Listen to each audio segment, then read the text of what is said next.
আজি আমি গৈ আছো জুবিন দাৰ সমাধিস্থলীলৈ।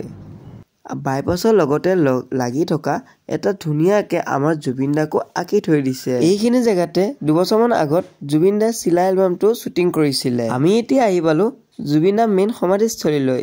পুৰা জাম হৈ আছে, বহুত দূৰ-দূৰণি জেগাৰ পৰা গাড়ী আহিছে। যোৱা বছৰ মৰিগাঁও দিৱসত যিজন দাদাই গান গাব গৈছিলে সেই দাদাজন আজি অকলশৰীয়া হিচাপে শুই আছে মায়াবিনী বুকুত লৈ। আৰু এইফালে কিছু মানুহ আহিছে দেই। আজি প্ৰায় কেইবছৰমান আগতে আমাৰ জুবিন দা এইখিনি জেগাতে জিৰণি লৈছিলে, যিটো শিলটো আছে দিচাং ৰিজৰ্টৰ ওচৰত। এইফালে আকৌ বাঁহী বাদকে বাঁহী বজাবলৈ আহিছে, চাওকচোন অলপ।